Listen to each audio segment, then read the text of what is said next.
Hi, I'm Professor Akram, and I'm going to share with you a little bit about the computer simulation and gaming industry, and hopefully enlighten you to all the exciting opportunities to this ever-emerging field.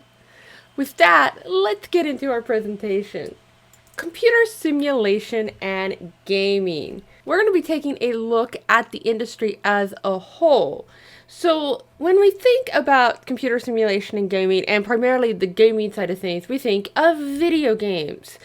Video games, what we consider video games today, started out very differently. In fact, what we consider the very first video game is Tennis for Two. And Tennis for Two actually debuted in 1958. And in this photograph here on screen, you will see an oscilloscope. An oscilloscope was a big computer at the time, and this was actually designed by William Higginbottoms back in 1958. Now, William Higginbottoms was a researcher at the Brookhaven National Laboratories in New York, and the whole idea behind this game was not for entertainment, it was for edutainment, as some people call it nowadays. And basically, it was for educational purposes. Every year, the research laboratories had a group of students that come and tour the facilities, trying to get ideas about future careers and stuff. And he noticed that they were very, very bored. And he wanted to give them a little bit more hands-on interaction with the technology to get a sense of what could be possible. So he came up with Tennis for Two. It was just a simple game that all you saw was a little ball and you had a paddle that you could change its trajectory. There was no goal, there was no score, nothing like that. But the whole concept of player interaction, of what we think of as a video game, basically came out of Tennis for Two. Now, today, video games are just about everywhere. In fact, according to the Entertainment Software Association that collects the data on video games in the video game industry, as of 2019, 65% of all Americans play video games. And 75% of Americans have at least one gamer in their household. Now, when we think of gamers, we often have a different perception as well. But did you know the average age of a gamer is 33 years old, and the average age of the game purchaser is 36 years old? Another sort of stereotype is that many women don't play games, but that's not true. In fact, 46% of gamers are women, and more adult women play games than boys under the age of 18. And this number has exponentially been growing closer and closer to 50%. And you have to keep in mind that this includes all types of games, including mobile games and casual games. And so more and more women are getting on the game bandwagon and playing these games. So pretty much we're seeing very close to 50%, if not 50% in the next year or two, of genders playing video games. Now, speaking of the types of games that people play, the most popular game genres, surprisingly not, is the casual gaming sector. So these are going to be things like Candy Crush, Pocket Camp, things that you can pick up and put down on a whim. Nothing that takes long periods of gameplay. These have 71% of the game market. And 53% of the game market goes towards action games, and then finally 47% are at shooter games. And you can see they're kind of evenly dispersed, some a little bit more than others. It's really hard nowadays to categorize games in genres because so many games overlap. You could have an action game that's also a shooter. You could have a shooter game that's also got a strategy built in. So it's kind of hard as games evolve and have more complex systems to really separate them into genres, but that's still what we're looking at here. Now, along with that, There's also the Entertainment Software Rating Board that rates games based on their rating for views. And you'll find it interesting that a lot of people think, oh, the mature games are going to have a lot of sales and everything. But if you take the data from the game genre, you'll know that the majority of people are playing casual games. And so with that said, it's really not surprising that 42% of all game sales are for E for everyone ratings. That means anybody can play them. And it makes sense. With so many households playing video games, it makes sense to play games that anyone in the home can play. You will see that 30% fall under that teen range. That's just games that are slightly more mature than E, but mature games really only fall in that 9% range. So it's really a niche market, and that the majority of people are playing the E for everyone games. Now, again, we're looking at game genres, and like I said earlier, it's kind of hard to separate these nowadays, but action games typically still have the majority of sales, at least as of 2019. Now, video games sales and everything have a huge impact on the profitability of the industry. And with that said, how much does the video game industry make? Well, in 2019, they made $43.4 billion total. Now, this includes the content, which is the games themselves, as well as hardware and accessories. So you're looking at anything from gaming platforms like Xbox and PS4s, or actual dedicated computer systems. And then your accessories could be things like the HTC Vive, the Valve Index, the Oculus Rift, any kind of game pads, joysticks, anything of that falls into those accessories areas. And you can see that more and more people are buying games and playing games, and it's a very lucrative industry to be in right now. So we've been talking a lot about games here, so really quickly, let's just talk a little bit about the psychology of why do we play games? And really what we need to think about is, what is a game and how is it different than play? So there are two terms that we really focus on here, and that is play, and that means to take part in an enjoyable activity for the sake of amusement. And history has recorded that music and playing games has always been a part of human existence. So whether it's we're playing, a card game, a basketball game, or a video game, games are essential to our human existence. They have been around forever. So the idea of play is something that humans do. They just do naturally. Now, in that sense, there's also the element of pretend, and pretend is to create a fictional reality in the mind. And one way we do this is with storytelling. And this is really why video games have made such an impact in the short historical period of their existence. And that's because in games, you can immerse yourself into the fictional reality a little bit more than just a simple kind of board game. A board game, you just have the graphics on the table and you still see your world around you. In video games, you get a little bit larger screen, you've got full graphics, you've got a narrative going on, there's a lot happening, and VR games are even taking that to the next level. And so they're really pulling individuals into this pretend reality. Now, one thing to keep in mind is that games are interactive, meaning that the player has to interact with the elements of the game. And because of this, games are often referred to as interactive challenges. Now, we've been talking a lot about the video game industry, but in combination with that is the computer simulation industry. Now, computer simulation is the usage of computers for imitation of real-world processes and systems. And computer simulation is used in a variety of industries. These can be engineering and architecture, automotive and aerospace, healthcare, educational and training, and of course, a big one, the entertainment and video game industry.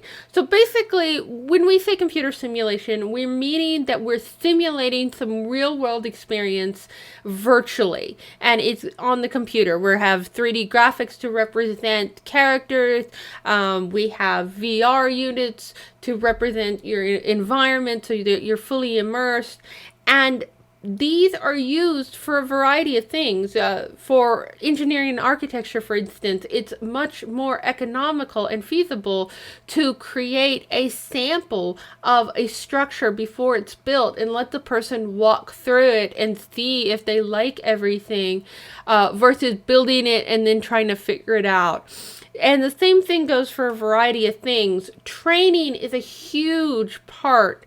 Education and training is a huge element of computer simulation because it allows people to experience certain things that they couldn't in real life. Take the healthcare industry, for instance. If you're learning to become a surgeon, you don't want to have your first test run on a live patient. You want to be able to simulate that somehow. And computer simulations make it almost more realistic than any other type of training. And this way, the students can get feedback and get a better sense of what that scenario will be like and what they need to know ahead of time. So computer simulations is really a big industry of its own, and video games are just an element of computer simulation. So when we talk about building simulations or games in general, we're thinking about what kind of tools are out there for us to be able to make games. It's really interesting that you don't need a lot of tools to make games, and a lot of the tools that big time industry leaders used for either simulations or games are actually free and available to students. So when we look at digital games in general, these are the types of tools that you really need to be familiar with if you want to start making your own games. And the first one is programming languages. You need to know a programming language. You need to be familiar with a game engine. If your game is going to be in 3D, you want to be familiar with some 3D modeling software. If it's in 2D, you might want to have some illustration or graphic software skills. And then there's the possibility that you want to have some audio software skills. And I'm going to go break this down and show you some options that are out there for you. So programming, a lot of people ask, what type of programming languages do I need to know in order to make a game? Well, first off, the two primarily common languages for game development is either C++ or C#. And a lot of mobile games are created using Java. Now, in reality, these are all what we call object-oriented programming languages. And really, if you learn just one of these languages, you can really easily pick up another language. So it really doesn't matter where you start. Some game engines use specific languages. So if you're using a specific game engine, you may want to start learning the language for that engine. But as long as you pick up a programming language or an object-oriented programming language, you can easily learn another one. And I mentioned game engines. So game engines really help you build the game. A lot of, back in the day, everything had to be hand scripted with the code, but there were certain things that all games need. Like all games need some physics so that characters fall and gravity works and things like that. And because of that, they created these libraries where the game engine takes care of those common tasks like creating physics, rendering materials and graphics. All of that is taken care of by the game engine, so you can focus on scripting the behaviors of how your game works. And there are a ton of game engines out there, and a lot of them are available for free. The first one is Unity 3D, and Unity 3D actually uses C# for its programming language. Another very popular one is Unreal Engine. Unreal Engine uses C++ for its language. And then there are even more lighter weight game engines that really help for the beginner who wants to do more drag and drop. Maybe they're not really ready to get it deep into the programming side of things. There are tools like Game Maker Studio that works in a drag and drop system.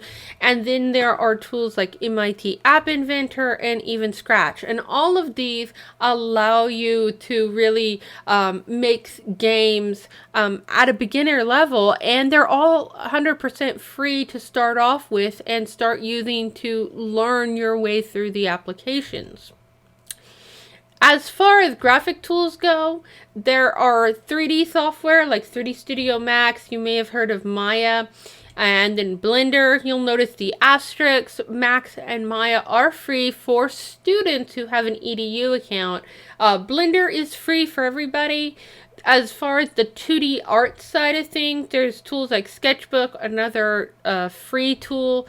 And then there are tools like Photoshop and Illustrator. These are subscription-based software. But there's a lot of alternatives out there for graphic tools, and far too many for me to list in this quick presentation. But just know that they're out there and that there's a lot of opportunities.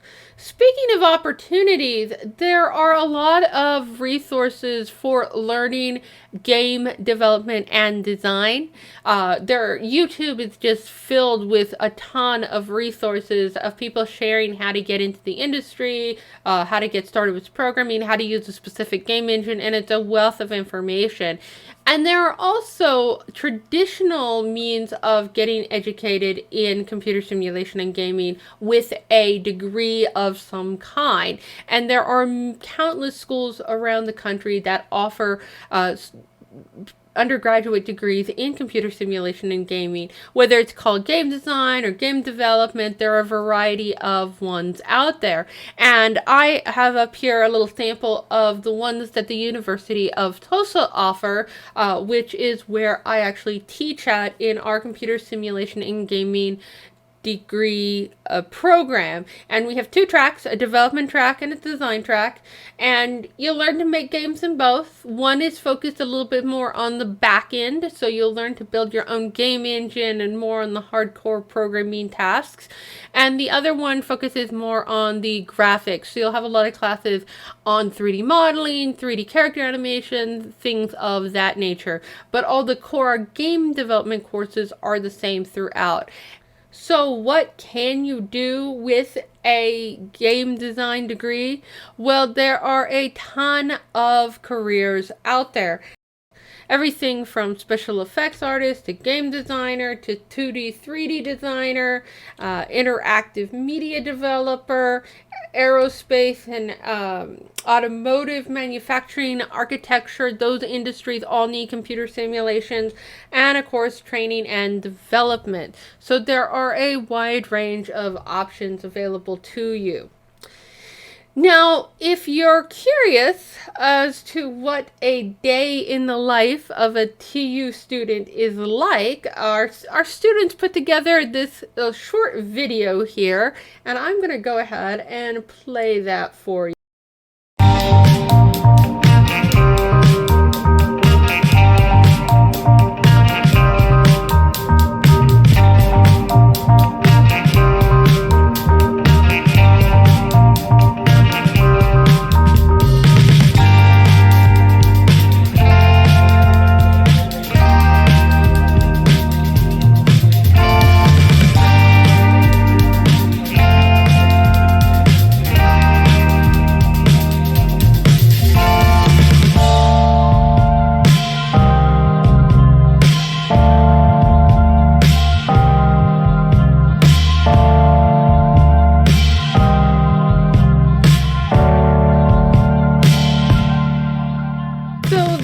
Just a quick look at what it's like at the University of Tulsa for our students.